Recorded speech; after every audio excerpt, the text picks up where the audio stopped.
Hello students, welcome to EPG Pathshala.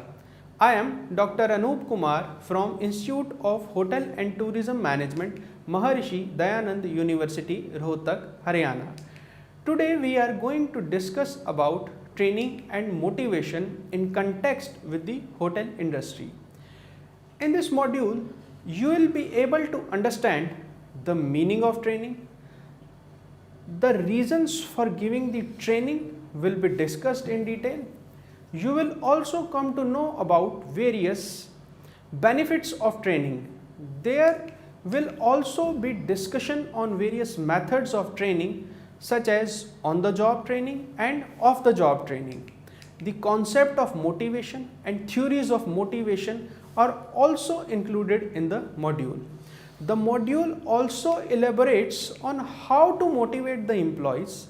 The module concludes with insight upon various non-financial incentives available for the employees.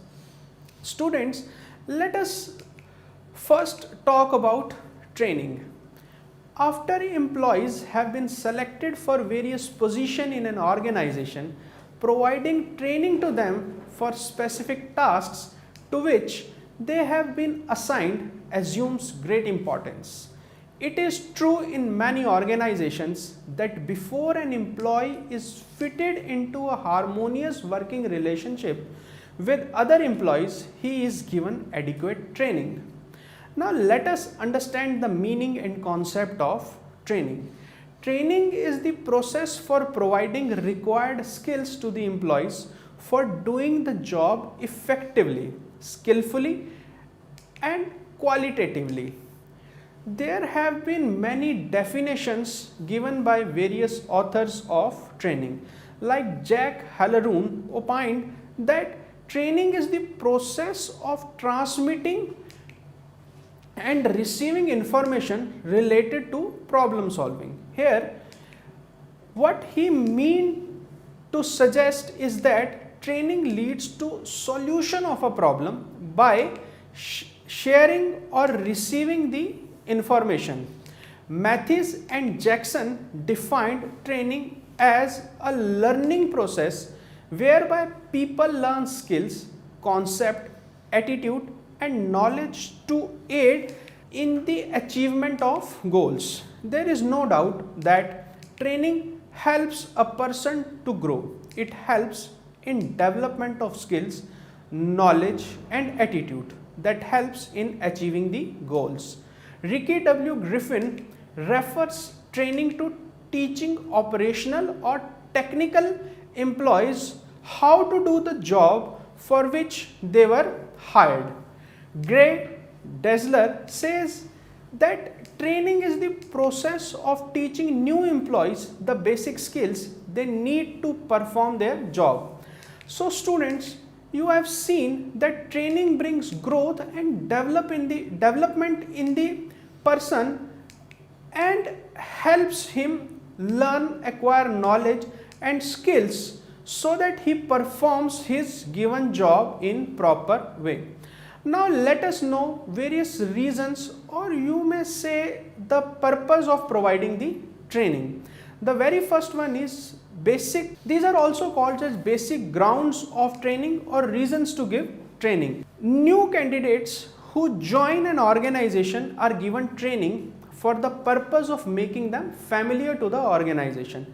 This type of training is called an orientation training.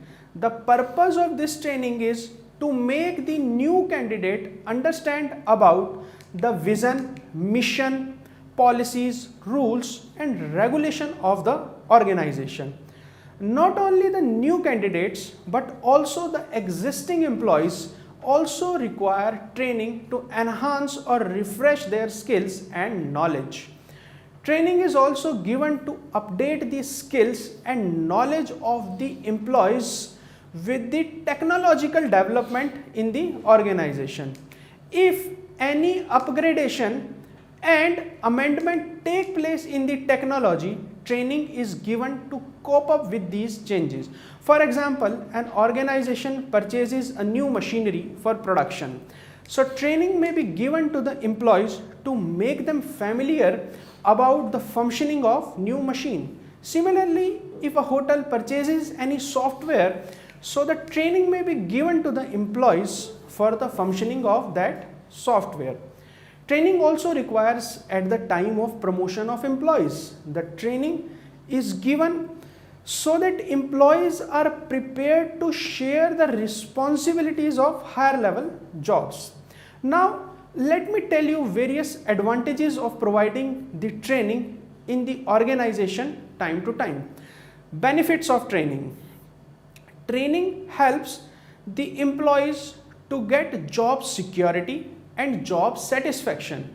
The more satisfied the employee is and the greater is the morale, the more he will continue to organizational success and lesser will be the employee absenteeism and turnover.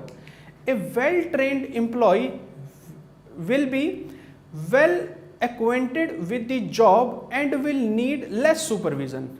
Thus, there will be less wastage of time and efforts. Errors are likely to occur if the employees are lacking to knowledge and skills required for doing a particular job. The more trained an employee is, the less are the chances of committing accidents in job. Employees acquire skills and efficiency during training. They become more eligible for the promotion. Moreover, they become asset to the organization. Efficiency and productivity is increased due to training. Well-trained employees show both quantity and quality performances.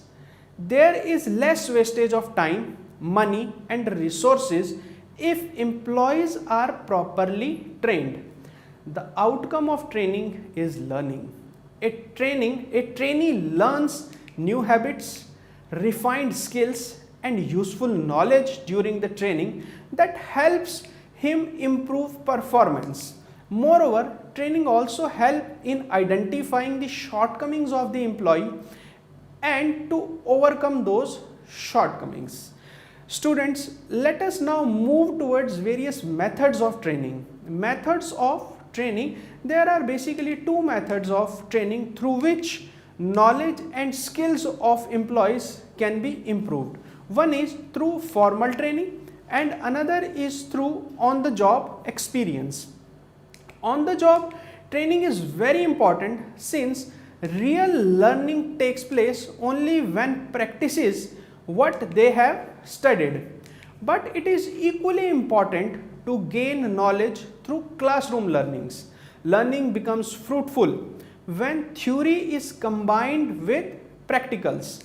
Therefore, the training methods can be divided into two parts. First, methods are on-the-job training methods and the another one are off-the-job training method. On-the-job training method, this is most common method of training in which a trainee is placed on a specific job and taught the skills and knowledge necessary to perform that job. On-the-job training is provided when the workers are taught relevant knowledge, skills and abilities at the actual workplaces. There are various on-the-job training methods, like the very first one is job induction training, like in short we can call it JIT. The JIT, job induction method, is a four-step instructional process involving preparation, presentation, performance, tryout and follow-up. It is used primarily to teach workers how to do their current job. A trainer, supervisor or co-worker act as the coach. The four steps involved in this method are: first is present overview. In this, the trainee receives an overview of the job, its purpose and its desired outcomes with a clear focus on the relevance of training. Demonstration and show the way. the trainer demonstrates the job in order to give the employees a model to copy. The trainer shows a right way to handle the job. Then comes copy and handle the job independently. Next, the employee is permitted to copy the trainer's way. Demonstrations by the trainer and practices by the trainee are repeated until the trainee masters the right way to handle the job. Last comes follow up. In this step, the trainer checks the trainee's job frequently after the training program is over to prevent bad work habits from the developing. Second on the job training method is coaching. Coaching is a kind of daily training and feedback given to the employees by immediate supervisors. It may be defined as an informal, unplanned training and development activity provided by supervisors and peers. In this method, the supervisor explains things and answers questions. He throws light on why things are doing the way they are. He offers a model for trainees to copy, conduct lot of decision making meetings with trainees, procedures are agreed upon, and the trainee is given enough authority to make divisions and even commit mistakes. The coaching method is useful when an employee is expressing low morale, violating company policies or practices, or having performance problems. Third method of on-the-job training is mentoring. Mentoring is a relationship in which a senior manager in an organization assumes the responsibility for grooming a junior person. The main objective of mentoring is to help an employee attain psychological maturity and effectiveness and get integrated with the organization. Technological, interpersonal and political skills are generally conveyed in such a relationship from the more experienced person. The next method of on-the-job training is job rotation. This kind of training involves the movement of trainee from one job to another.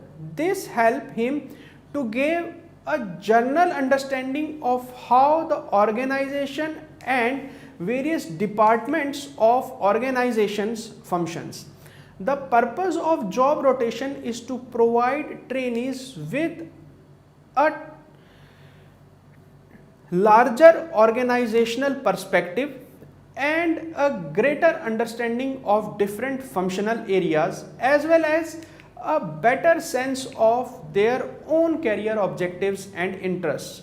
The best example of job rotation is found in hotel industry. When a trainee joins a hotel, he gives a training in all the departments, be it front office, housekeeping, food production, food service department, so that a trainee is familiar with the functioning of every department and he can take a decision in which area he has to make his career.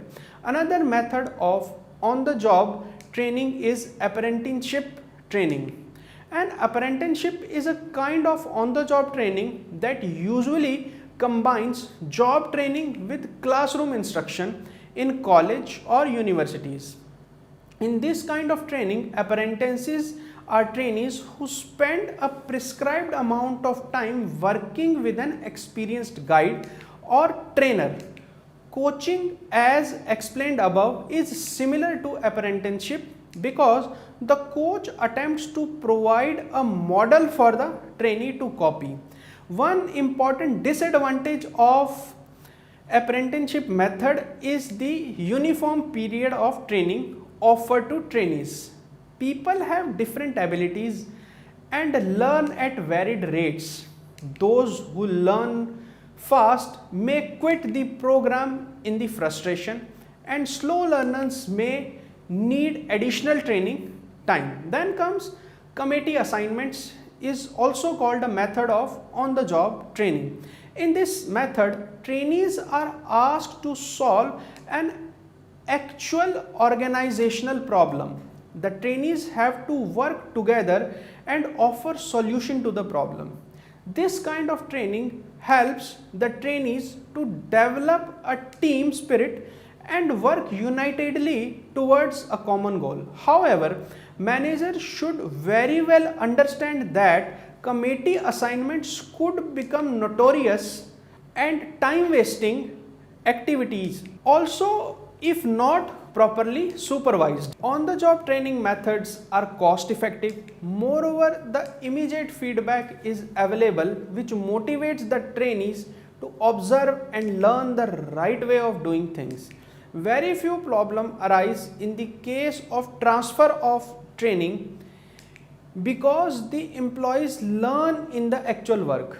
On the other hand, on the job training method have some disadvantages also, as the poor learners may damage the machinery and equipments. This may also hamper the production schedule as well, as most of the time trained manpower is busy in training the untrained manpower. Now let us discuss the off-the-job training methods. Off-the-job training may be defined as training at a site away from the actual work environment. It often includes lectures, case studies, role playing, etc. Conducting the training away from the workplace minimizes distraction and allows trainees to devote their full attention to the material being taught.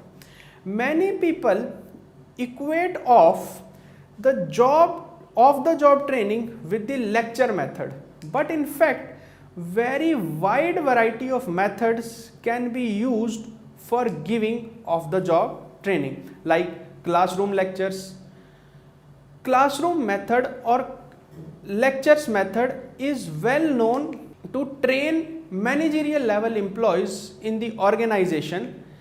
Under this method, employees are called to the room like that of classroom to give training by trainers in the form of lectures. This method of training is effectively used for the purpose of teaching administrative aspect or to make aware of procedures and to give instructions on a particular topic. This kind of training method is used to train the large number of employees at one time, and cost of training is also low. On the other hand, low interest of employees can be the demerit of this method of training. The another off-the-job training method is audio-visual. Under this method, training is provided by way of using films, videos and presentations, etc. This method of training is successfully used in educational institutions to train their students and help them to remember the things forever. In the corporate sector, mainly in customer care centers, employers are giving training to their employees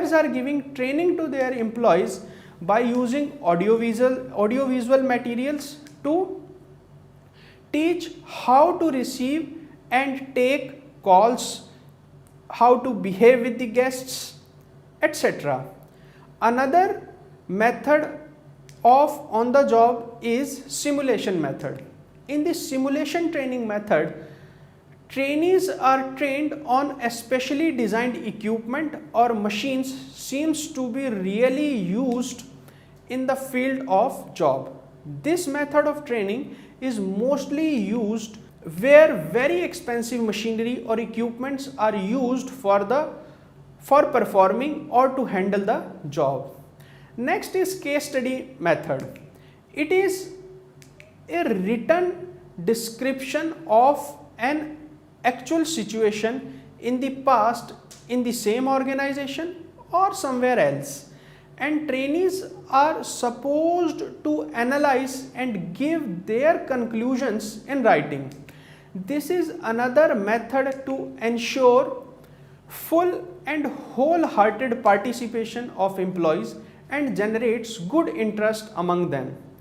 Cases is later discussed by an instructor with all pros and cons of each option.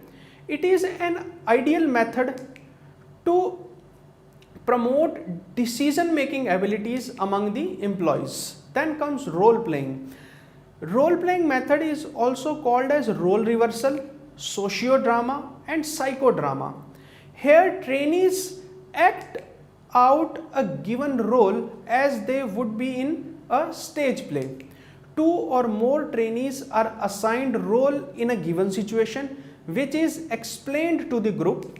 The role player has to quickly respond to the situation. This is ever changing and to react to it as they would be in real one. It is a method of human interaction which involves realistic behavior in an imaginary or hypothetical situation.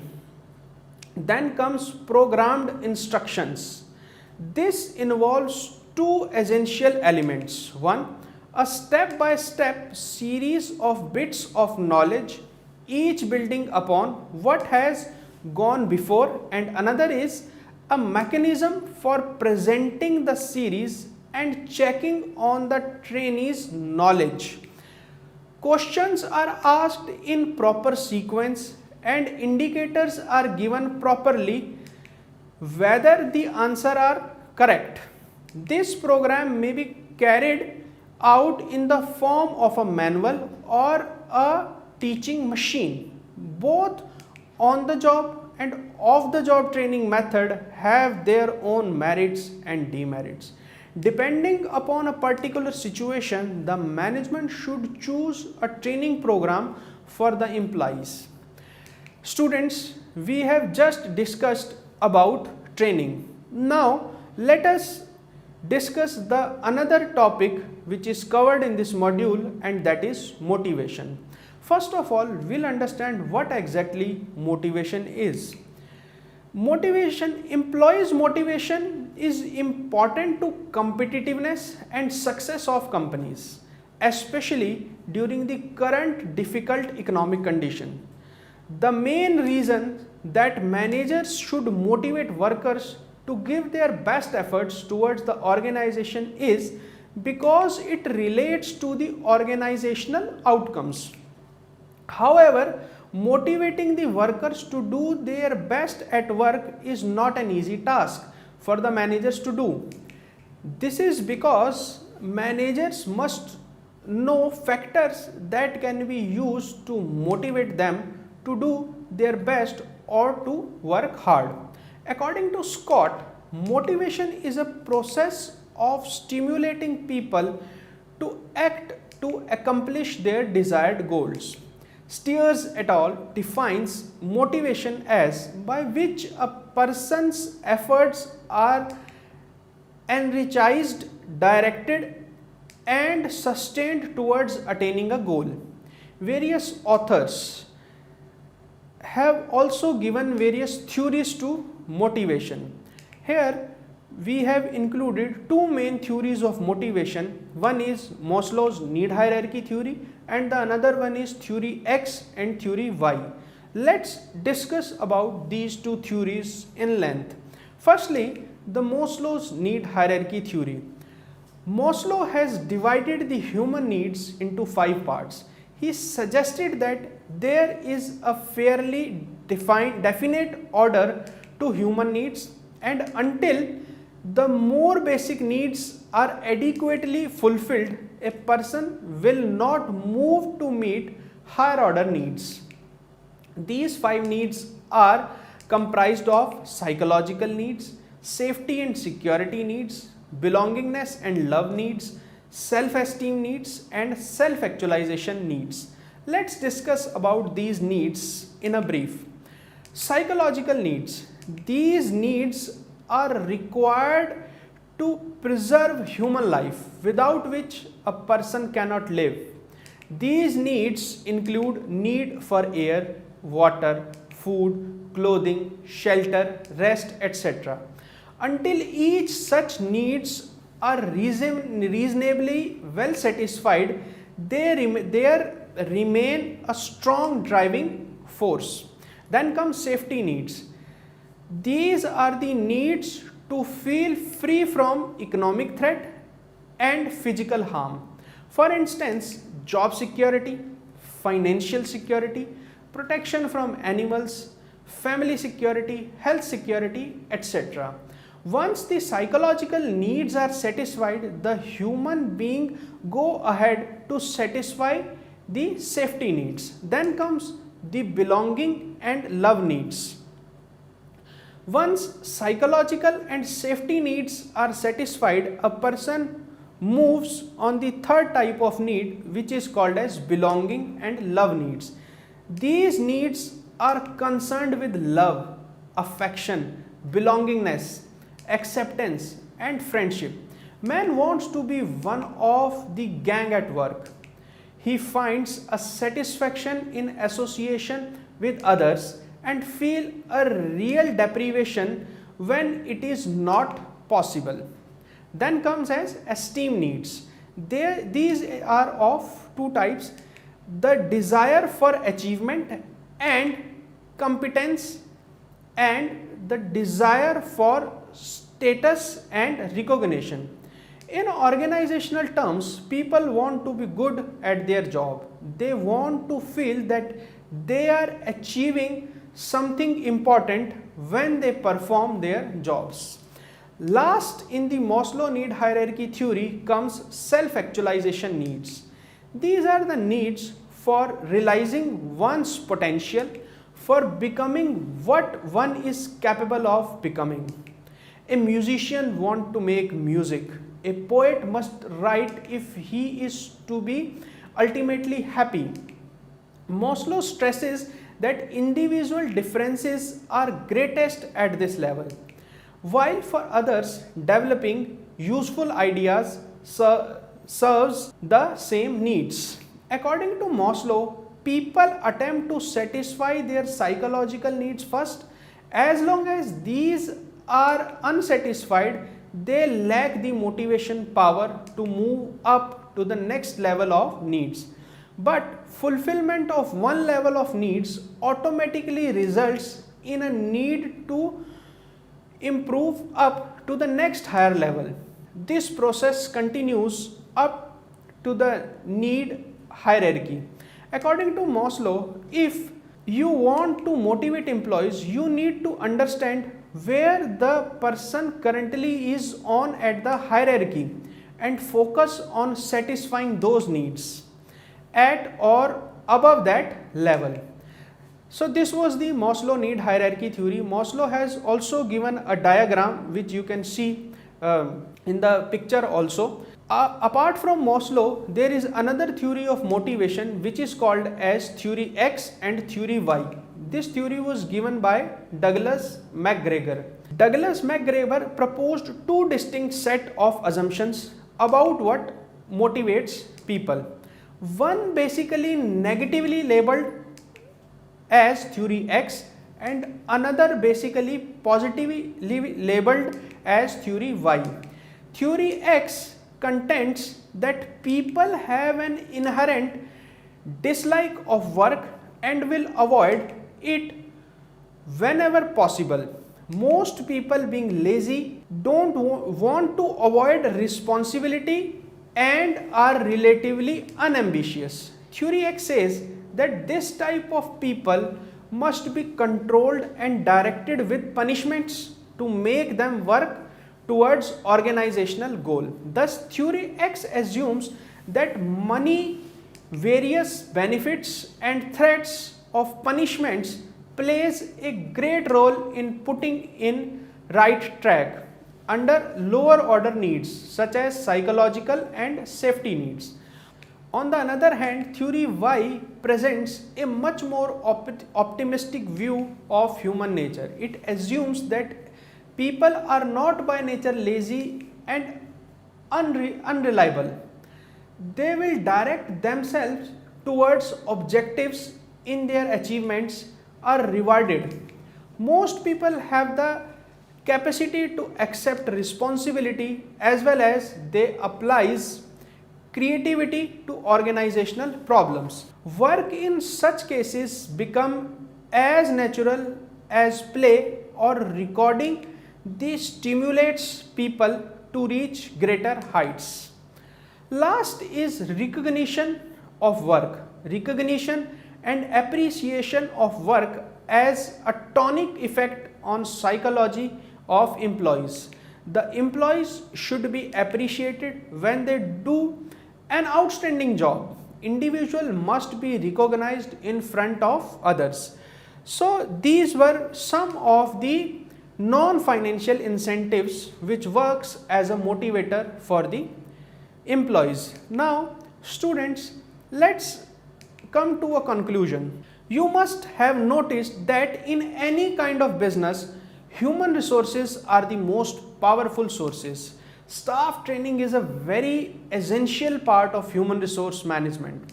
It is a path for the management to know what their employees.